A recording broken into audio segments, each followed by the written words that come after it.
Hi, welcome back to our YouTube channel Reddit Audio Tales. So let's start. John was sitting in the car, taking deep breaths, as he stared at the steering wheel. His mind was racing with the final preparations for that night. For weeks, he had noticed a growing distance between him and Emily, as if an invisible shadow was hovering over their relationship. But he wasn't going to let their marriage, built with so much love and dedication, fall apart like this.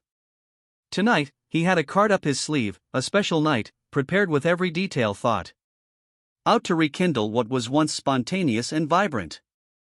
As he got out of the car and opened the door to the house, John felt a mix of anxiety and hope.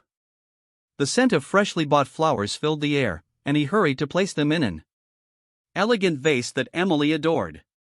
He knew she loved these small gestures, and he held on to the hope that there was still a spark to be reignited. In the kitchen, the sound of wine pouring into the glass sounded almost like a preemptive celebration. He opened the wine carefully, smelling the fruity aroma that promised to pair perfectly with the quality steaks he had prepared earlier. As he set the table, adjusting each detail, the aromatic candles, the silverware gleaming in the dim light of the lamp, and the delicacy of the rose petals scattered, his mind drifted to the past. He remembered the simple yet unforgettable nights they spent together, laughing at trivial things and sharing dreams. Now, the house seemed different, cold and distant, as if those memories had been erased by an unrelenting and exhausting routine. John then paused, admiring the scene he had set up. Soft music filled the room, creating an almost magical atmosphere. He imagined Emily's surprised expression as she walked through the door and saw it all. She would embrace him, moved, and they would sit together, talking openly about what had changed, about how they could find each other again amidst the confusion that surrounded them.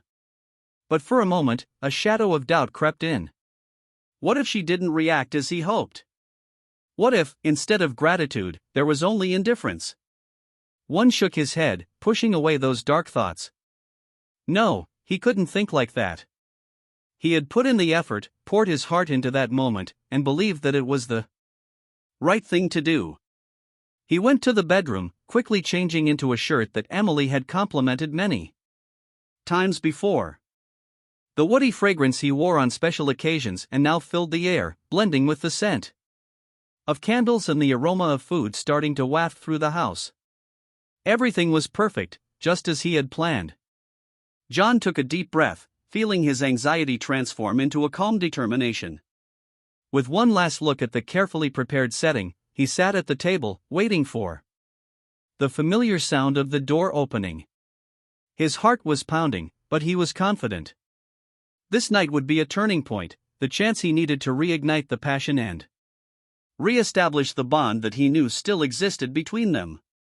The clock on the wall seemed to taunt John, ticking each second with a precision that felt more like a provocation than a simple marking of time.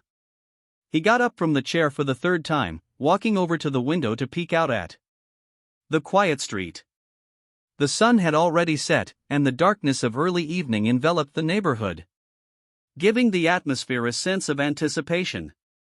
John adjusted the sleeve of his shirt, trying to mask the restlessness he felt. The smell of the steaks was beginning to fill the room, mingling with the subtle aroma of the lit candles. Finally, he heard the long-awaited sound, the lock turning and the front door slowly opening. His heart leapt with anticipation. "It's going to work," he whispered to himself. But when the door opened fully, he froze.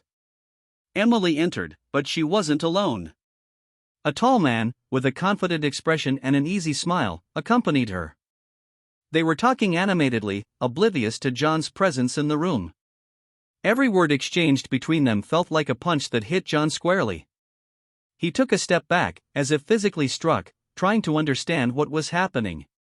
Emily only noticed John was there when she saw the table set so lovingly.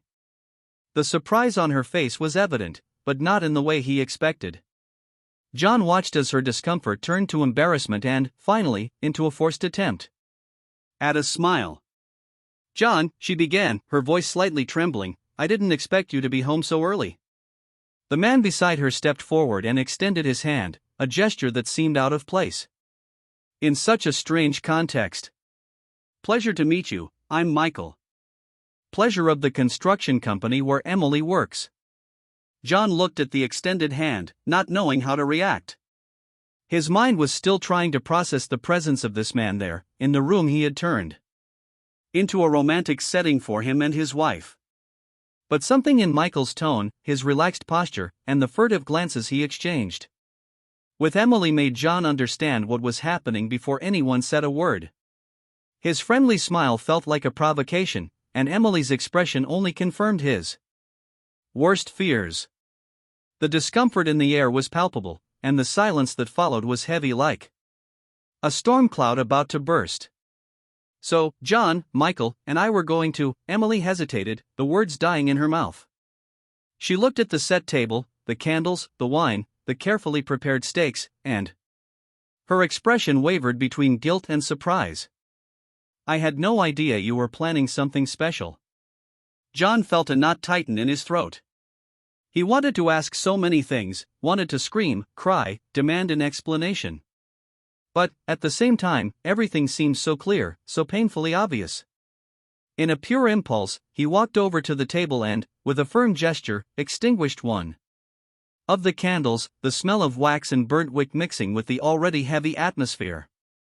"What were you going to do, Emily?" he asked, trying to keep his voice steady but feeling the words tremble on his lips. Emily looked at Michael, who seemed uncertain for the first time since he had entered the house. He opened his mouth to speak, but John cut him off, raising his hand. "No, I want to hear it from her."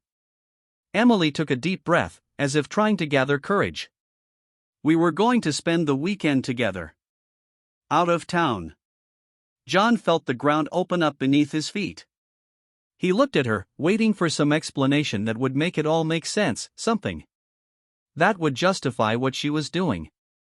But there was no justification, just an awkward silence and the feeling that it was all a nightmare he couldn't wake up from. "So that's it?" he asked, his voice low, almost a whisper. "You were going to leave home with him? Without telling me anything? Not even caring?" Emily averted her gaze, and Michael, sensing the gravity of the situation, tried to intervene. "Again. John, I think, you don't think anything." John exploded, his voice echoing through the room.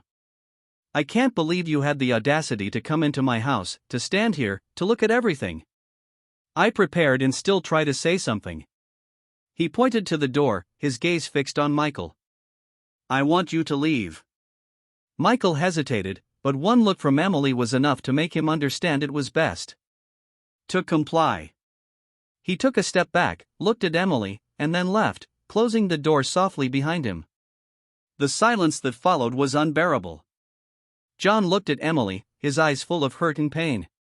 "How could you do this to me, Emily? To us?" But she had no answers. At that moment, John knew that nothing she could say would mend what had been broken inside him. John stood in the middle of the room, the muffled sound of the door closing echoing in his mind like an abrupt period. He looked at Emily, but now the eyes that once sought love and understanding found only a stranger. His breathing was labored, and he felt his heart pounding in his ears. The silence between them seemed to scream, filled with everything that hadn't been said over the past months. "Why?" The word escaped his mouth, laden with all the pain he felt. "Why did you do this to me?" Emily seemed to struggle to find an answer, but her lips trembled in silence. She had never seen John so vulnerable, and her expression alternated between guilt and discomfort. But there was no excuse she could give, no words that could erase what he had just witnessed. The weight of her choices now hung between them like an invisible wall. "You know how hard I tried, Emily. I prepared all of this." John pointed to the still set table, the candles now just a trail of smoke in the air. "I wanted us to be able to talk, to resolve whatever was wrong. But it seems you already made your decision." She took a step towards him, extending her hand, but John recoiled as if the mere touch of her was unbearable. John, I don't know what to say. I got lost. We got lost. I didn't know how to tell you that you cheated on me. John interrupted, his voice louder than he intended. That you brought another man into our house, into the place where we built our life together. That you chose him, a stranger, over us? Emily lowered her head, tears rolling down her face. But John couldn't feel compassion. He wanted to, but he couldn't. All the love, all the tenderness he felt seemed to have been drained, leaving a painful void in its place. I never wanted this to happen, Emily whispered, her voice broken. I swear, John. But everything started to change, and I felt like you weren't there anymore, like we had drifted apart so much that I wasn't there anymore. John laughed, a bitter, incredulous sound. I've always been here, Emily. Every day. Maybe I was tired, worried about work, but I never stopped being present for us. And you just gave up. Those words hurt more than he expected. John had never imagined himself saying that, never thought he would find himself in this position. And seeing Emily so helpless, so lost, made part of him want to hug her and say everything would be okay. But he knew nothing would be okay. Not after all this. Emily wiped her face with the back of her hand, trying to gather the strength to speak. I know I disappointed you, but I was confused, I felt so alone. And Michael came along and made me feel alive again, made me feel like I still had some worth. John asked, incredulous. You think that gives you the right to destroy what we built? To destroy me? Because that's what you did, Emily. You broke me. And I don't know how to fix this. Emily took another step forward, the distance between them seeming immense, but she tried. I'm so sorry, John. I never wanted you to find out this way, I wanted to talk, to try to explain. What? He interrupted her, his voice coming out louder, more desperate. That you're in love with him. That you want to throw everything away for someone you barely know? I need to understand, Emily, because none of this makes sense to me. She remained silent, the words stuck in her throat. There was so much she wanted to say, but at the same time, nothing that could justify what she had done. She knew she had made a terrible mistake, but she also knew that, even without Michael, something inside her had already broken a long time ago. John, I still love you. I know it doesn't seem true now, but I do. And maybe I did everything wrong, but I wanted you to know that. He looked at her for a long moment, trying to find some trace of the woman he had fallen in love with, the partner he thought he knew so well. But all he saw was a stranger, someone who had destroyed their world without even realizing it. No, Emily. This isn't love. Love is respect, it's loyalty, it's fighting for what matters. And you gave up on all of that. I don't know what's going to happen now, but I know I can't continue with you. The weight of his words seemed to crush the room around them. John turned away, going to the kitchen, needing a moment to breathe, to organize his thoughts. He grabbed the sink, trying to support himself, feeling the world spin. Everything he had planned for that night had crumbled into a painful reality. And he had no idea how to move forward from there. John didn't know how long he stood there, leaning against the kitchen sink, trying to catch his breath and control the whirlwind of thoughts that assailed him. Every memory with Emily felt like a knife that drove deeper, and he felt as if his chest was about to explode. He looked at his trembling hands and realized he was still holding the napkin he had carefully folded hours earlier while planning the perfect night. The soft sound of Emily's footsteps behind him brought him back to the present moment. He turned slowly, his gaze somber but resolute. She was standing in the middle of the kitchen, as if afraid to approach, to say something that might worsen the situation. But it was too late for caution. John, please, listen to me. Emily's voice was a broken whisper, as if she herself didn't believe what she was asking. She approached but kept a safe distance, respecting his space.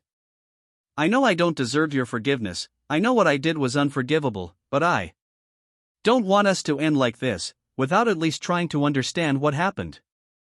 John let out a bitter laugh, crossing his arms as he looked at her.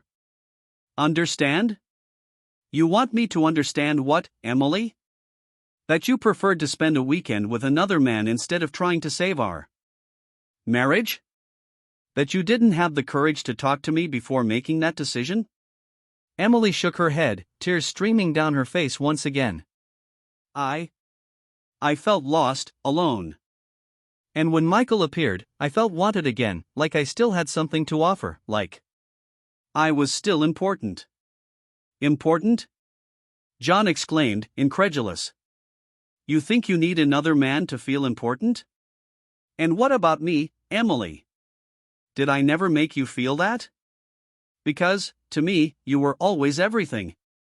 Always. She sobbed, trying to control herself, but the pain on John's face was a mirror of the pain she felt. You did, John. For a long time, but I started to lose myself. Everything began to feel like a burden, as if I was sinking and couldn't ask for help.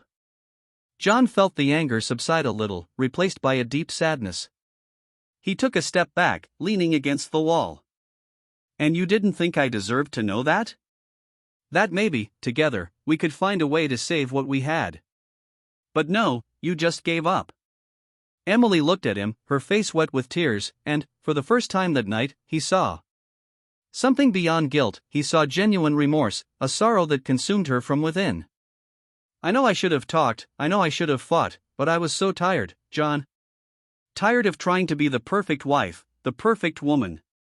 I felt suffocated, and then Michael came along and you thought cheating was the solution? John interrupted, his voice trembling, filled with disbelief.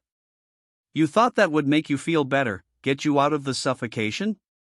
Because, Emily, you didn't just destroy our marriage, you destroyed our trust. And I don't know how we can fix this.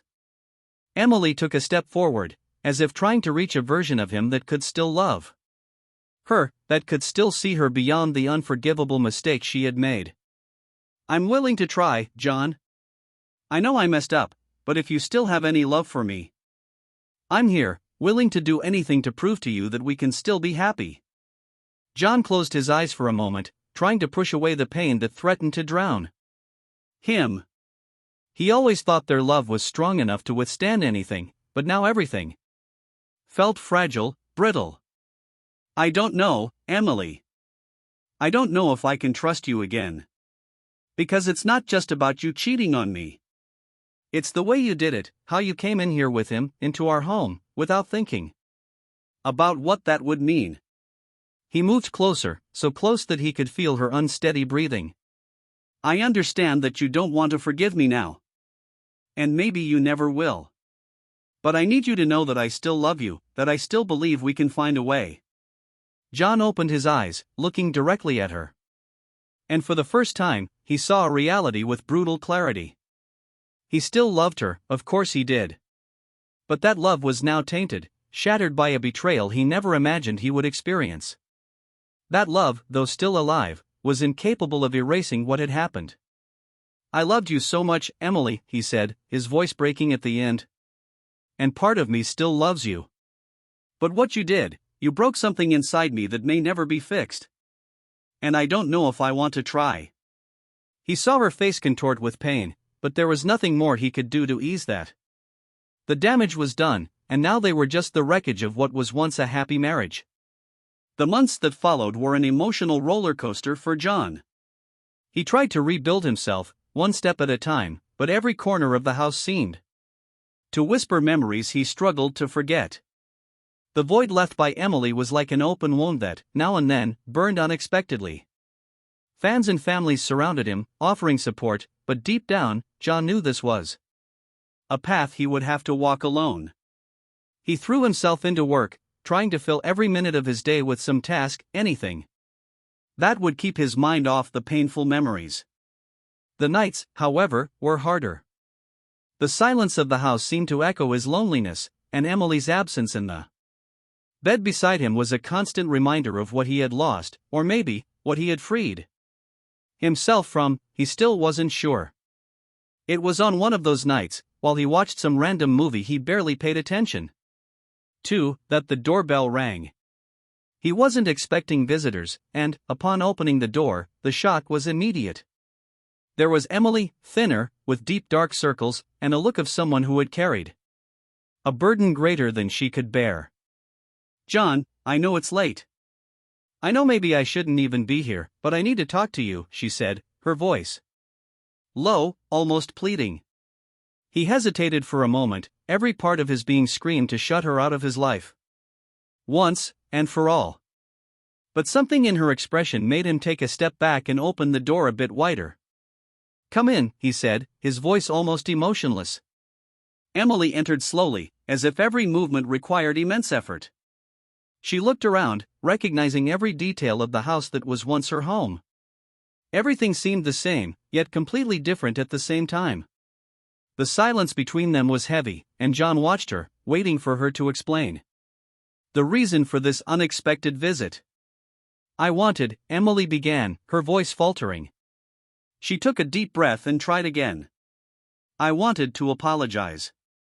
Truly.